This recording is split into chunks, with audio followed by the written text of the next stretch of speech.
a semana teológica, tá? E é interessante o que estamos levantando essa semana. Vamos ver aqui. Hoje é quinta-feira, tá aqui, então é isso aqui. Olha, nós estamos na semana das impossibilidades de existência dos ateus. São fatores que impedem a existência de verdadeiros ateus, ou seja, aqueles que realmente creem que Deus não existe. Esses não existem.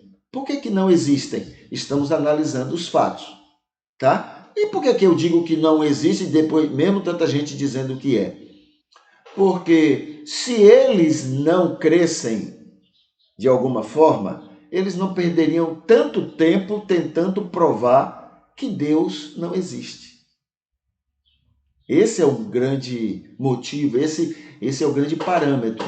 Quando você. Ontem eu citei o fator horóscopo, né? A gente respeita quem crê, tudo bem, entendeu?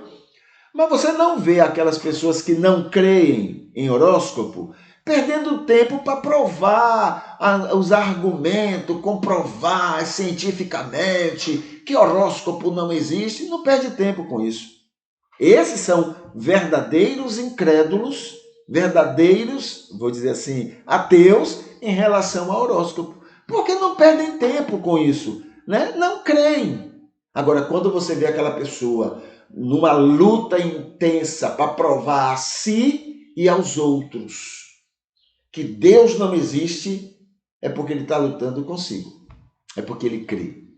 Ele crê tanto que ele fica incomodado em encontrar argumentos para provar que Deus não existe. E por que Deus não existe? Agora vamos ver os fatores. Primeiro, porque todo mundo foi criado à imagem e semelhança de Deus. Não tem para onde correr, tá? Essa liberdade que nós temos de querer não crer é resultado do fato de que nós fomos criados à imagem e semelhança dele. Animais, essas coisas, não tem essa coisa. Por quê? Porque não foram criados à imagem e semelhança. Segunda-feira, isso aí foi domingo que a gente estudou. Na segunda-feira, a gente lembrou que não existe verdadeiros ateus porque por causa da ação da graça sobre toda pessoa.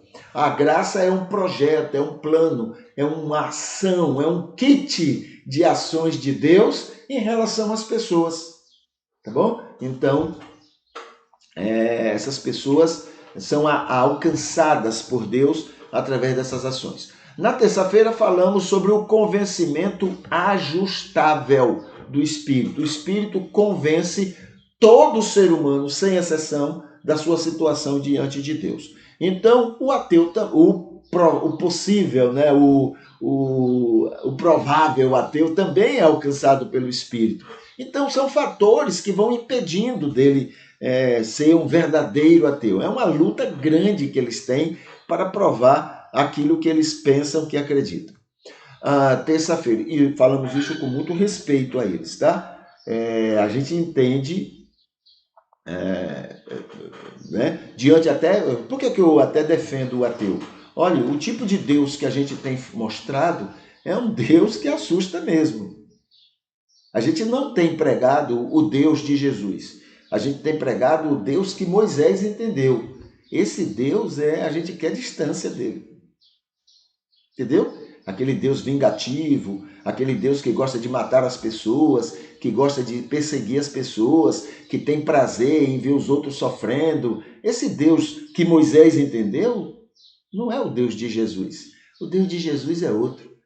E a gente tem mostrado, mesmo que a gente diga que acredita no Deus de Jesus, a gente tem mostrado ao mundo o Deus de Moisés.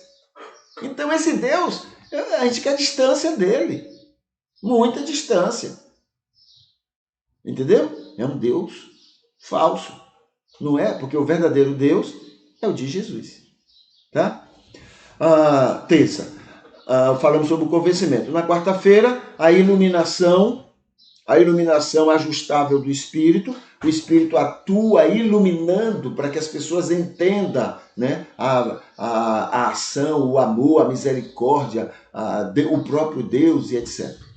Quinta-feira, nós falamos sobre... Hoje, né, a gente fala que mais um fator é a inteligência que eles têm, os ateus têm. A inteligência é a capacidade do questionamento, né? A inteligência é essa. Então, a própria inteligência que eles usam para encontrar argumentos é a própria inteligência que provoca eles dizendo: você está errado. Entendeu? Então, é a mesma inteligência. Eles criam o argumento, mas eles mesmos não acreditam. Ainda não é suficiente. Eu tenho que arranjar outro argumento. Aí encontra outro argumento. Ele mesmo diz, não é suficiente. Eu tenho que encontrar outro argumento. Ele precisa o tempo todo estar encontrando argumentos para manter essa situação. Isso é questão da inteligência.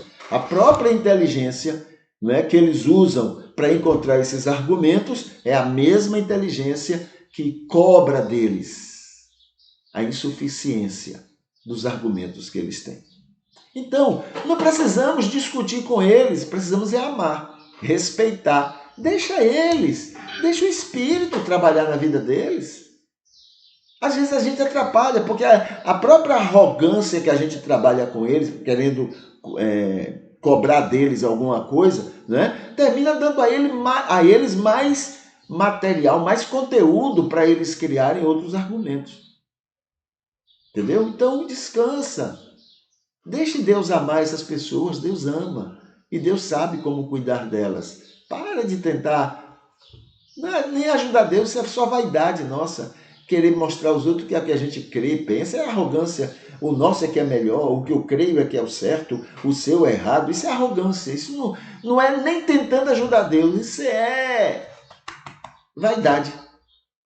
Entendeu? Então, lava a mão, deixa o Espírito fazer a obra na vida deles.